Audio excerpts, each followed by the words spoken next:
So our panel is consisted of four wonderful people who spent their wonderful day. If you look outside, it's such an incredible day, but you know, everyone's inside to learn and take part in this presentation. So to my right, we have Hannah Crum, who is a master brewer of kombucha and also one of the co-founders of kombuchakamp.com, which is one of the largest resources for information about kombucha on the internet. We also have Bobbi Leahy, who is the Director of Sales West for SPINS. We have Ron Lloyd, who is the President and CEO of B&R Liquid Adventures, which produces Bucha Live Kombucha. And last but not least, we have Ed Rothbauer, who is the President and CEO of High Country Kombucha. So we're going to get started with a short introduction to kombucha and sort of what it is, where it comes from. And Hannah's going to start that, and she also has a short video to talk about all this as well. So, Hannah? All right, well, why don't we just play the video? We shot this at Erewhon. If anyone here is local to LA, they'll recognize this as a local health food store.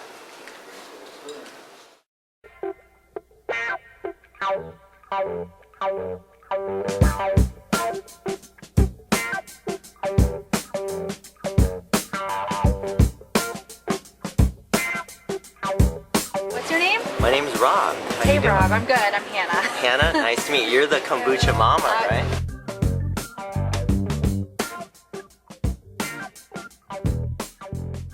I know it's a brew tea. It's a fermented tea. Kombucha is basically it's a culture. A fermented beverage. Well, from what I understand, it's a fermented, aged bacteria that is beneficial to intestinal flora. Is it from Russia or is it from China? I'm not sure. Actually, I really don't know. I know a lot of people at my job drink it for energy and stuff, so. It comes from tea. Basically, they take tea, and they ferment it, then they create this. It creates this culture. I'm gonna guess herbs and spices and things like that. You brew tea, you add sugar to it, add the culture, and after about, I think it's a few days, the bacteria, the tea and the sugar feed off the bacteria and turn the liquid into a bacterial formula. Some people call it a mushroom, but it's not really a mushroom. The acronym, what they call it is SCOBY. I think of it's like a jellyfish. I remember my days of body surfing out in the ocean and running across a jellyfish. Just to get the friendly bacteria into your gut is a good thing. Personally, I just like the way it makes you feel. The enzymes and helping with your digestion and balancing your gut. And 80% of your immune system is in your gut. So if you want health, that's exactly where you have to start. It was very tangy and sparkly. I was wondering if it was, alcoholic. It has a little beer flavor, has the fermented flavor. A little pungent. It gives whatever you're eating a little kick. Spices it up just a little bit. And I tried it, and I thought it was just like a really cool health beverage. And I didn't know it was fermented, right? I didn't really read it. And I got it, and I drank it, and it tasted like vinegar, and I returned it instantly. And my buddy actually liked it. He kept drinking it. He's like, this is giving me a lot of energy. I'm not kidding you. It's doing something to me, right? Then I did my research, and I went back and bought it. Definitely an acquired taste, but once you acquire that, something that you would crave and can't replace with a different beverage. Yeah, it definitely has a little kick. It's not like drinking something flat or one-dimensional. It has a lot of dimension to it.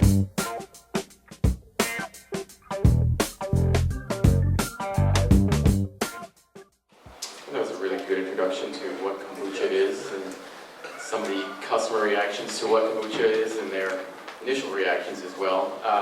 So as most people know, kombucha has been a pretty, or a category on the rise of late. And to take us through some of those numbers, exactly what those numbers are, will be Bobbi with the presentation and get that started right now as well.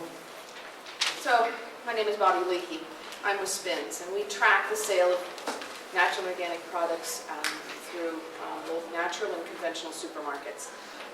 So what I'm going to take you through today is just kind of the kombucha segment. Look at some of the sales data. Well, what did we decide we're calling it? The kombucha crisis? We're going to go through the kombucha crisis and then see how it's coming out on the other end. We'll talk about some of the brands that are seem to have survived well, others who are still, coming through it, and some that went away. So I think we're taking questions at the end? Yeah. Okay, taking questions at the end. So one of the things, with SPINS, and anytime you're evaluating a segment, the first thing you kind of want to do is kind of wrap your head around the different channels.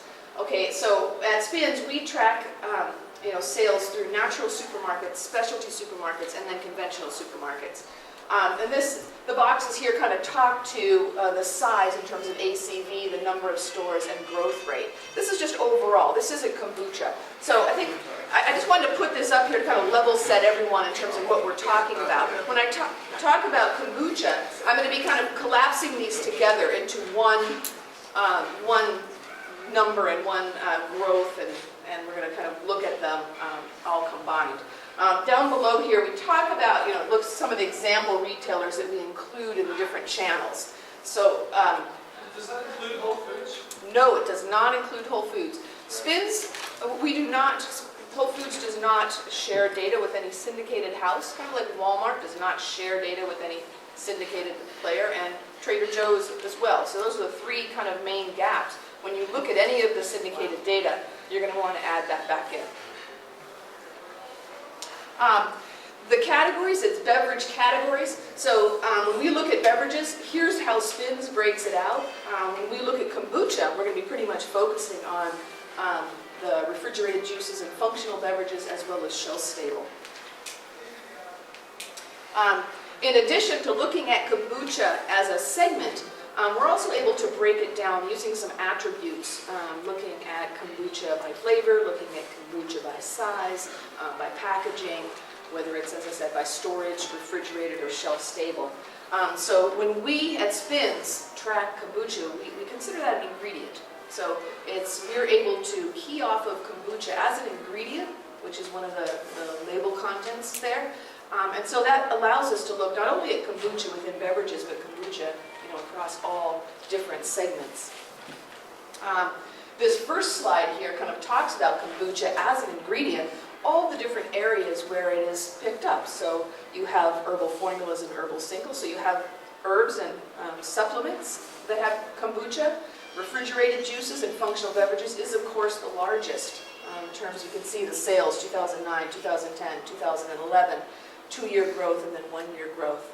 And then we are seeing shelf-stable functional beverages, though it's small. If you look at the growth rates are strong. So off a low base. Kombucha sales currently are up year over year about 10%. Okay? And we called out shelf-stable functional beverages as gaining in importance. Here we're looking here at some of the top 10 kombucha brands, both by dollar sales and then by growth. So you can kind of see a lot of shared area. GT Kombucha is, of course, the largest, holding the lion's share of the dollar sales within the combined natural and conventional and specialty channels. But you can see the others there, some of which we have on our panel. There's 38 different flavors. We can segment kombucha a lot of different ways, but by flavors we have some favorites there, showing growth rates. Ginger, cranberry, tropical, berry, mango, vanilla, hibiscus, all kombucha flavors that currently seem to be growing. We have alternative sweeteners as well in this segment. So we can see, kombucha overall is about 10% growth, 47% growth for kombuchas that are sweetened with alternative sweeteners.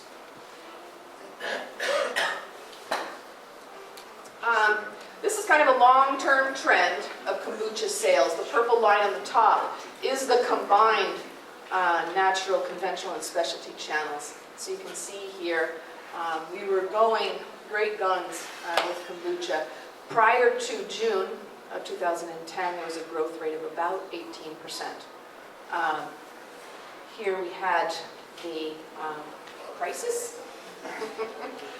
where the kombucha was... Black Friday? Is that what we're talking? Okay. Kombucha sales, that's what everyone's... Kombucha was pulled off the shelf for the most part because of alcohol content. okay?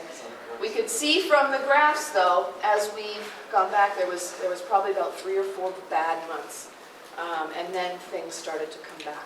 And you can see the purple bar on top hitting at about that $6 million level again. If I were to look at total 52-week growth for kombucha, the sales are up about 18.6%. So growth rates are similar, about 18% before, currently about 18.6%. Okay, if I look at a shorter time frame, like a 12-week, the latest quarter, they're up into the 20s. As I mentioned, GT Kombucha is the largest and the #1 player in this. This is just because looking at GT's share, really what happened to GT and how they've recovered. I would say, it's all the devil's in the details. If you look, if you look at the individual SKUs, they're back on the shelf as much, 90%, distribution, or even greater, upwards of 99. But not every SKU came back. So while the brand is back everywhere, they don't have as much space. They are, in addition, just overall average price points are higher since that decline. So anyway, little bit of sense. I think if I look at this and look at other situations of where a segment basically got decimated and had to come back, we are seeing a relatively quick rebound. We are seeing a rebound to levels that are similar to what it was before. We, I think, are going to see growth rates continue to climb. And while GT Kombucha now holds the lion's share, there are a lot of other brands that are up and coming in this. And I actually have some. Oh, did I get them added on here? I did. Yeah. Okay. So one thing also about the natural channel that you're going to see is the natural channel is really an incubator for new product launches and new items. So we have in the natural channel, the natural supermarket channel, excluding Whole Foods, 44 active brands of kombucha. There's only 13 active brands in conventional food, drug, mass. You can list the top players there: GT Kombucha, High Country Kombucha, Wonder Drink, etc. Some of the top players, brands that are in the natural channel. And the fastest growing, we've looked at some of that. And then I've highlighted here the brands in red that are still showing a decline versus a year ago. So there were some brands that, while I can see them coming back, because of maybe them getting back into the arena later, or they had to make some choices in terms of where they pursued their re-entry. They're still showing declines versus a year ago, but I think overall, healthy growth. We have 11 new kombucha brands in the natural channel. So, that says to me the health is there as they're coming back.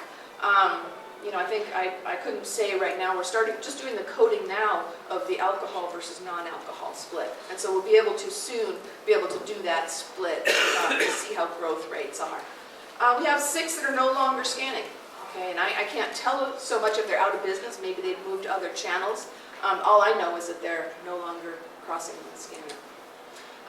And then that's in the natural channel. In the conventional channel, we have about 3 new. You'll never see the variety in conventional that you do in natural, but that's to be expected. I'm going to leave it at that. Hopefully that gives you a benchmark or a grounding in the numbers and where kombucha was and where it's going.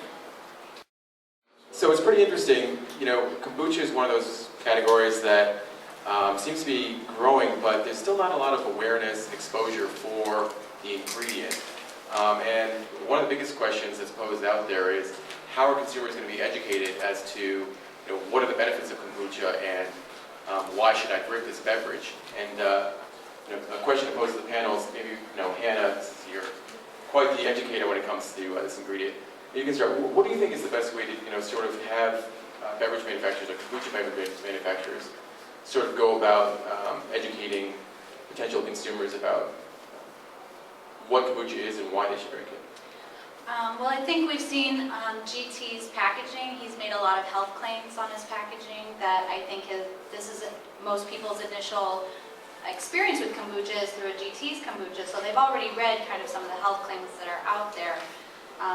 I think as a category, as much as we can come together and kind of invest in some class marketing, is really going to help the category as a whole to get that message out there, even though there's these different types of kombucha, which as we saw from the video, not everybody even knows what kombucha is, and a lot of people don't even realize it's tea-based. And I think that that's what gives us an advantage over some of the other probiotic waters that are out there, is that we also have the health benefits of the tea as well. And as much as we can come together with that kind of information, specifically we're going to be doing a 30-day kombucha challenge coming up at the new year with our New Year's Revolution Drink Kombucha. Already we have High Country Kombucha participating in that. The idea is just bringing together a lot of the manufacturers as much as possible to share this message and bring it to the people to let them know that this is something that can benefit them, and it doesn't have the sugar, it helps reduce sugar cravings and can have a real benefit in their life. And so, I mean, to come together as kombucha producers in a group of kombucha producers, it sounds like a good idea. But, what's the upside for GTs to get involved with that? I mean, why would they, who already have 80% of the market, say, hey, yeah, we want to be involved too? Ron, can you speak on that? Sure. First, this is a category that's been around really for over 2,000 years. This is not a new category. And it's amazing, a category that's been around so long that really fits today's trends with consumers, that there's still such little awareness out there. So this really is a situation where if we can come together and really tell the full story about the magic of kombucha, the history of kombucha, and the benefits of kombucha that we're still all learning about, I think it's another one of these classic stories where the boats can all rise together much quicker, so we all win. All right. I think that's a good point. At the same time, you have to consider that most consumers, a lot of times they'll stick with the brand they first started with. So how do you differentiate your brand versus, Bobbi was talking about how there's about 44 brands out there and continuing to grow. How do you differentiate your brand from other brands in the category? Hey, can you comment on that? Well, we're obviously pretty small compared to GT's, so we've got to do ours more of a grassroots level. All of our marketing is pretty much done at point of sale with demos and educators that actually go on site, talk to the people and let them know what they're getting. And we like to point out that we put it in a dark amber bottle just to keep the benefits alive. As far as we're concerned, the probiotics are very light sensitive, and we're not going to say that others that aren't in an amber bottle are not alive, but it's something that we make an effort to do just to try and give the best quality. And thank you for that. Just to give the best quality that we know of to the product. And that's one of the big differentiating factors that I think we can actually say. We've taken every effort to make sure that the most highest quality is given to the consumer. Is that message coming through, or is there room for? It is, again, on a grassroots level. We're not in a position to spread, 3,000 demo people across nationwide and try to directly compete with GT. But we're doing this in a very deep, focused market in our key regions. And I'm sorry, go ahead. Can I just build on it, just to add on what was said? And I think it's fair to say that this issue, this category has issues.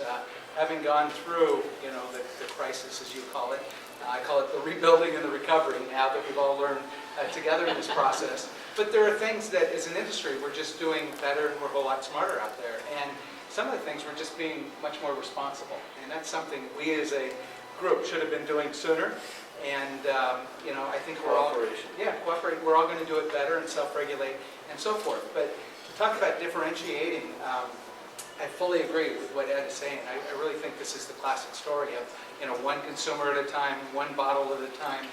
Like Ed, the bulk of our marketing efforts really is at point of purchase with consumers, getting them to try it. And there are some issues that consumers have had with this product. One of them being taste. One of them being, different flavors. And some of the things that we're trying to do as a company is to maintain all that classic goodness if you will, of a traditional kombucha, but offer unique, interesting flavor pairings. Making the packaging something we've heard in many of the breakout or many of the presentations this morning. Have the packaging work harder and look a little more distinctive. Our packaging is a little more contemporary. His is dark. Give consumers options that fit their needs better. And then the last piece. There are a lot of consumers out there that haven't tried the product because they've heard the category doesn't taste good. There are a lot of people that have tried the product and don't like the taste. And so again, one of the things we're trying to do is trying to be an on-ramp for consumers to the category by having our products be cleaner, lighter, more refreshing, much more approaching. And very visually appealing. Yeah. I will say that. Your bottle is very visually appealing. Thank you. I feel the love, Billy. See, we're working together here. From everything that you've been talking about, I mean, it just sounds like this category has a lot of parallels to the rise of the craft beer category. I mean, in terms of, well, people may not like it, they just may not enjoy the flavors as much, and then eventually, after sampling and exposure, they start to like it a little bit more, certainly. Is that a fair comparison? Absolutely, and I think that while kombucha has a strange taste initially for a lot of people, what brings them back is that they experience a real health benefit. Their body resonates with whatever healing benefit they're receiving from it, whether they're cognizant of that or not. But I think it is similar to the craft beer industry in that we haven't even touched the surface as to what kombucha can do. And in fact, we've seen now some more alcoholic versions of kombucha coming out with Unity Vibration. They did a kombucha beer with an 8% ABV out of Michigan.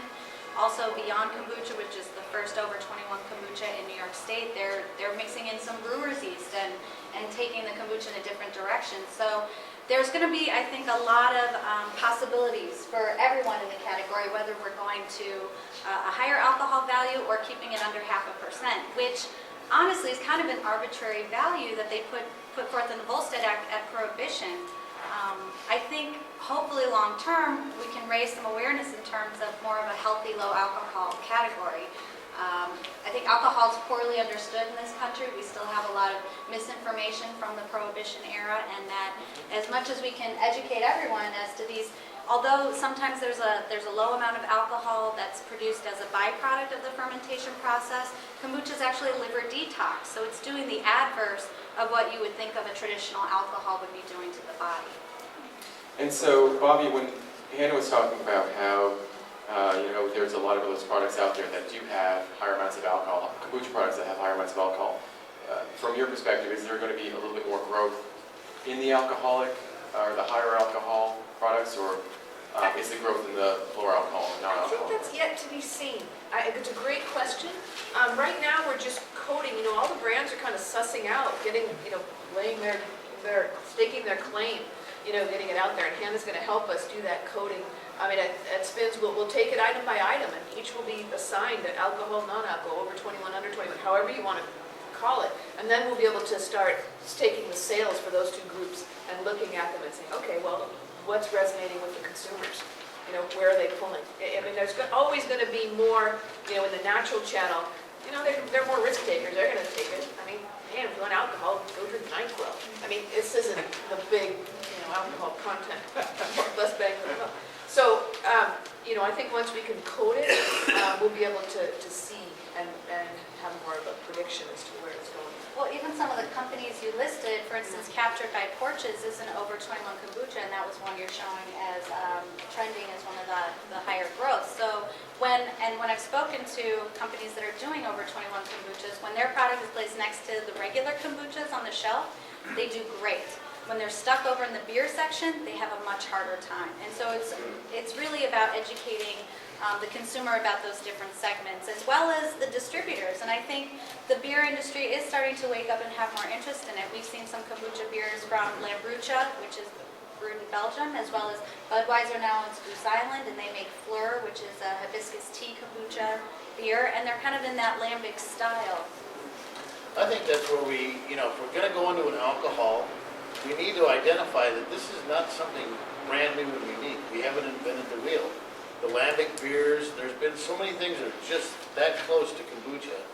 They're just basically the same thing with just a slight different variation in in the organisms that are. What are some key phrases that you can speak in your marketing to consumers that will say, okay, I know what this is, I know what this does for me, I know what to expect in terms of flavor profile? If I say it, I'll probably get shot by my marketing director, so I can't say it. Well, I think probiotic has been a huge buzzword. Gut health, exactly. And people are becoming more and more aware of this issue, and so we're seeing other drinks also capitalizing on this probiotic boom in like the Kavitas and things like that. But I think it is important for kombucha to differentiate itself from those drinks where they're adding a probiotic rather than a natural fermentation process, because how those probiotics are assimilated in the body could be very different. And I think kombucha has the added benefit in that it's made with tea.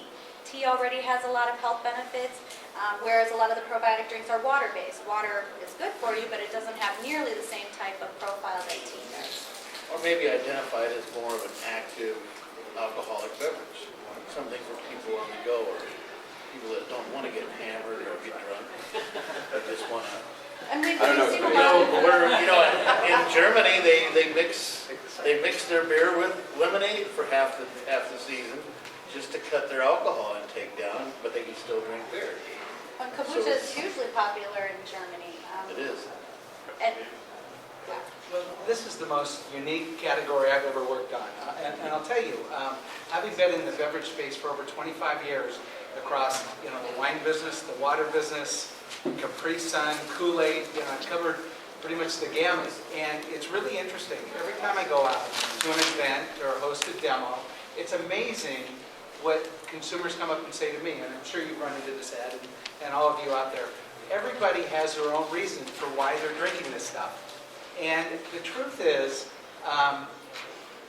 they're at least not domestically within this group. It's probably safer. There hasn't been a lot of research on what's in this stuff and what the true benefits are. And the FDA is really good about making sure that we don't overpromise. And I think that's the right thing to do until we figured it out. But it goes back to what I said earlier. This has been around for a long time. Throughout the world, this stuff is homebrewed and almost prescribed as medicine for so many things. And this isn't medicine, but my wife started drinking this stuff 5 years ago with rheumatoid arthritis when Western medicine didn't work, and somehow she felt it helped her. Now, did it? I don't know, but she thinks it did. I lost 30 pounds drinking kombucha. Now maybe giving up all those salty snacks helped a little, but most people that come up to me, they talk about it. Literally, I've had hundreds of people walk and say, "Oh God, can I have some kombucha?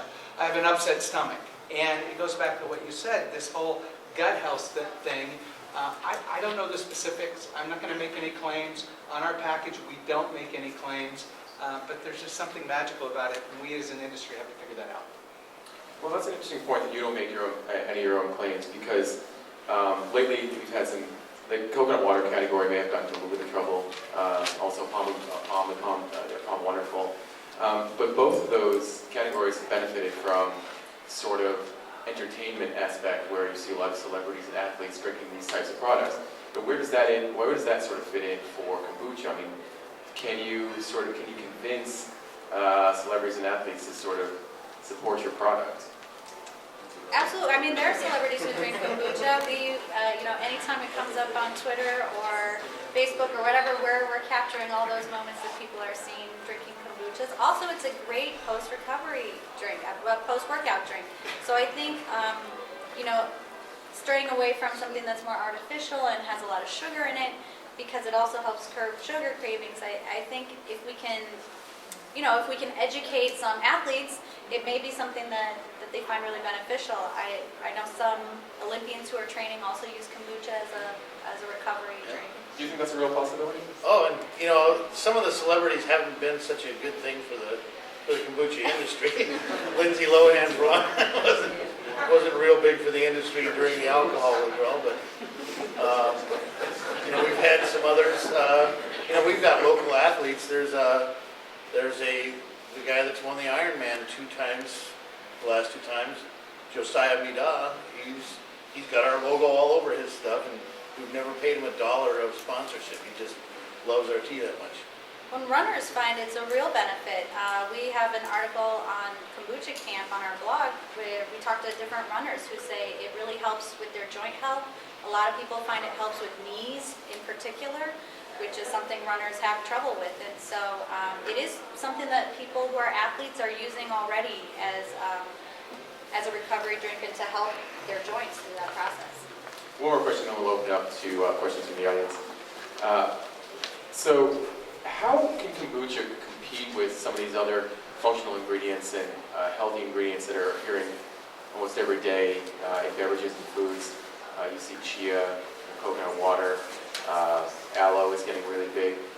How does kombucha fit into all that, and how do they compete with those other ingredients? And I mean, Bobbi, do those ingredients, did you see kombucha getting as big as some of those other, ingredients in beverages? I think there's definitely the potential there.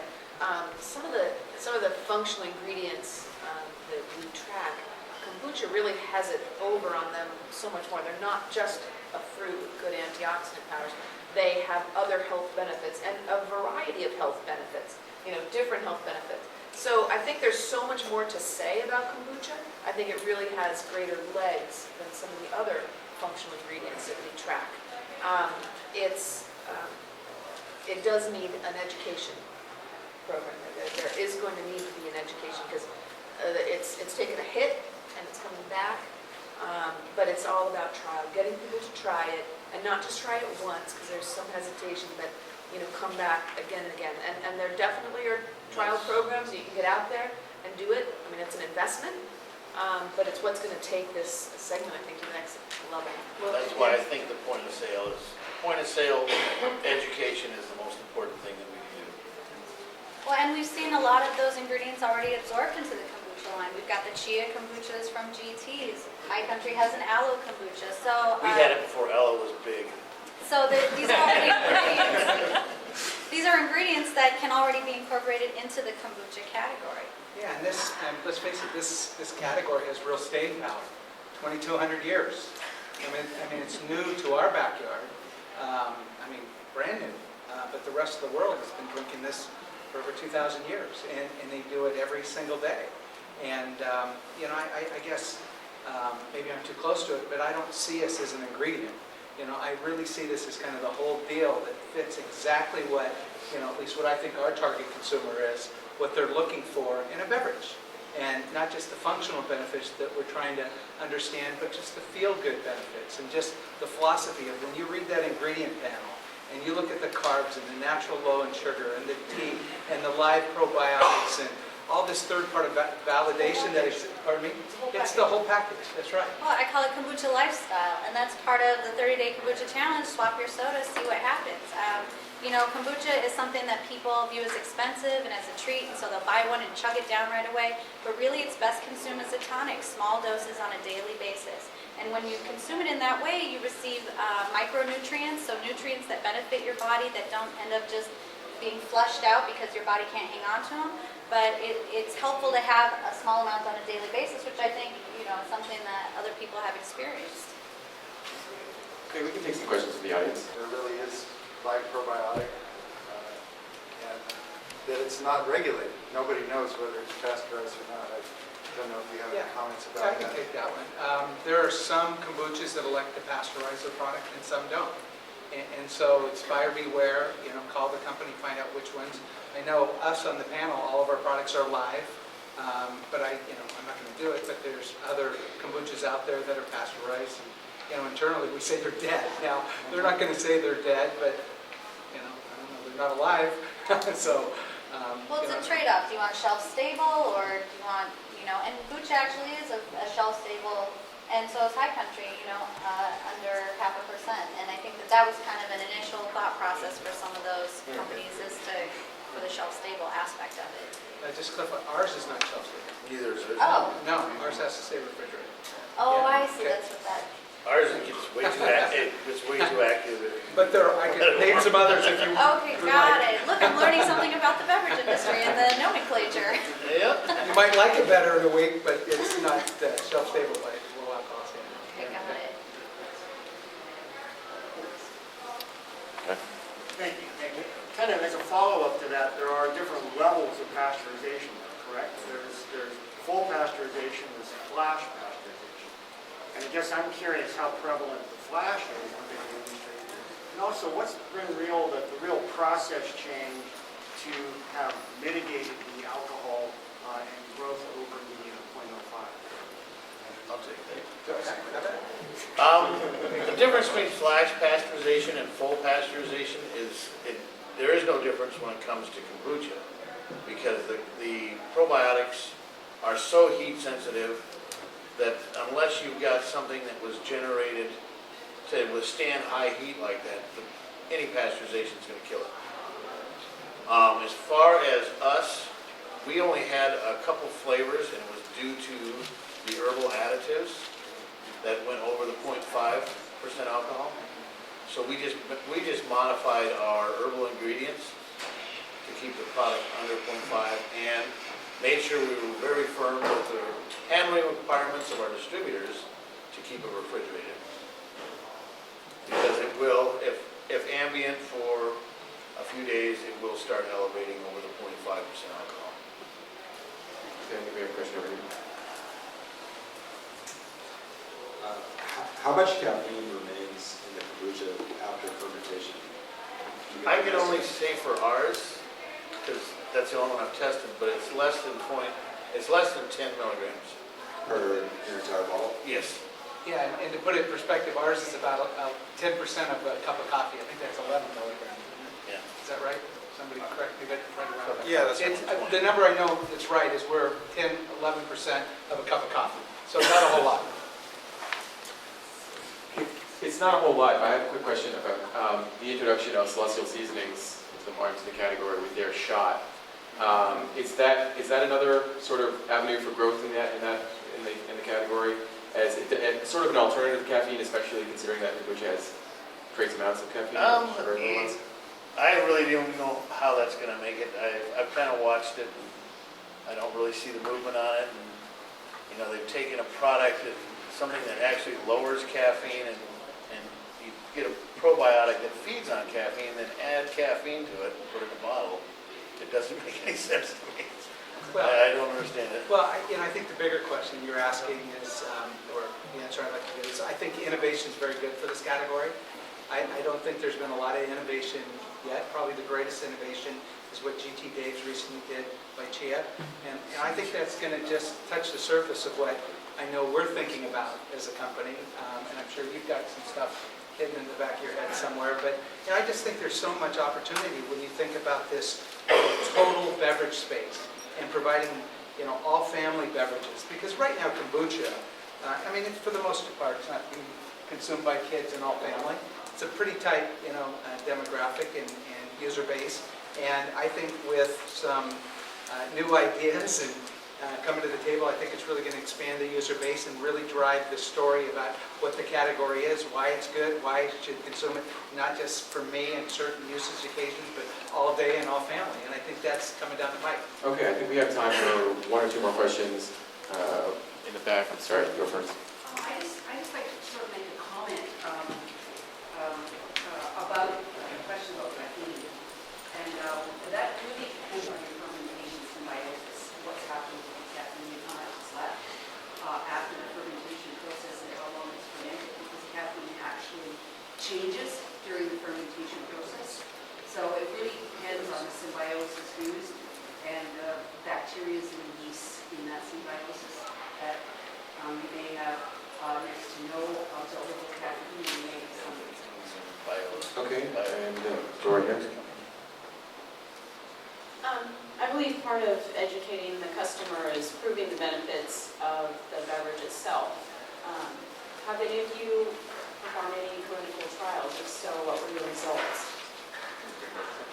Right now, we don't claim any benefits to anybody, and the education part is just basically telling about the probiotics, the low sugars, the acid, the glucuronic bacteria, and just what the kombucha is. We don't make, and we're real strict with all of our demo staff that go out and do the face-to-face demos, that they make no health claims whatsoever. There have been clinical trials, or it's been used clinically in other countries, but it's prohibitive here in the U.S. due to cost. And unless you're a pharmaceutical company that can make billions of dollars off of this, it's not really something that's going to be possible. So a lot of the information about the kombucha health benefits is anecdotal. And that's why trying it for yourself, noticing in your own body if you receive a benefit, because it is so individual as well. As we're learning, health is really individual and that there's not a broad brush that we can apply to everybody and have the same effect. I think we've got a question back here. But one thing that has been established is they have tested for what's in it. You can say there's these B vitamins, there's this kind of acids, and then you can look at all of the studies that say, well, if you have these B vitamins and these acids, then you do better. So the question of spending millions of dollars on both sides of that equation is another thing. Do you know how many people are actually trying kombucha? What's household penetration? Percent? Worldwide or? No, here. I Maybe don't know 1 or that 2%. offhand, but it's certainly something we can find out. I'm assuming it's minuscule. The panel, I would imagine it is. Well, By our market size, I would say 1 or 2%. Somebody mentioned at the beginning that a lot of people come to kombucha and then gag. So the second question is how many try or rejectors are there? And is this 18% volume growth? Is it the people who love it and are purchasing more, or is it new people coming into the category? that would be a panel data question, which both of those things that we could get out of panel. I didn't look at panel data. Panel data, tracks, how a segment is purchased. Are people going? Are they purchasing one? Are they at a time? Are they purchasing 4 at a time? And also allows you to look at household penetration, the percent of U.S. households purchasing a particular segment. So I couldn't say that offhand. I'd imagine the penetration is fairly low still. As far as trial and repeat, all good questions. I don't have that at the thing. But I can see, because the data that I look at here is just sales. I can see when and how much kombucha crosses the scanner in a supermarket. So again, I can't say, did they buy 4 of them at a time or just one? A lot of people buy it by the case. Yeah, I've seen that. A lot of people, if they're into it, they will buy it by the case. Yeah. So, but you want some good independent third party. Well, I just wondered whether any of the companies, for their own purposes, I mean, there's a huge difference if you're bringing new people into the category and growing the category. One way we study it, selling the same people more and more. Sure. Obviously. One way we study it at High Country is we get data from Whole Foods. Yeah. And we have comparative data which takes the day of a demo and gives the average lift in sales, and then compares that to that same date for the next 4 weeks to see if that lift sustains. And we find real favorable data with that. We'll get lift of 200–300% the day of the sales and maintain 100% for the next 4 weeks. So the education is definitely important. Okay, I think we have time for one more question. My question is a bit of a follow-on. I understood that the unofficial market for kombucha was quite large as well. Is that how you look at it? So if I'm estimating about $1 billion off your numbers, people who make it at home and drink it, so unmeasured, but high usage, you think of it as a big proportion of the commercial sales, or you? Anna, you probably know where about the home. Well, there are a lot of people making it at home, and even the people who make it at home do still buy it at the store. So you do get plenty of crossover, which I think is similar to the beer brewing industry, the craft brew industry, in that they'll make their craft brews, but then they want to be trying the other brands that are out there. Also, I think it's 500 million people drink it worldwide. Every day. Every day, whether that's a home brew or they're purchasing it at the store, and it's really popular in other countries. It goes by other names. In Russia, it's teakvass. In Germany, it's kombucha, but it's also drunk all over Asia as well. But similar to here, how some people have heard of it and others haven't. In China, it's the same thing. I'll run into people who know all about it, and I'll run into people who've never heard of it. So it's very diverse worldwide, and there's a lot of crossover between the two segments when you have home brewers. And home brewers are giving it to their children. A lot of people who make it at home, they're doing their whole families with that. And they don't just have one brewer, but they have several batches of it going at the same time. Yeah, one of the things that I think I can speak for all of us that we really love is there's a trend when you go into a natural food store, you'll see these homebrew kits out there being sold in the store, which is introducing a lot of people into the category heightens the education and brings them into the category, and I think that's a good thing both ways. Thanks so much to our panel. It's been a great discussion.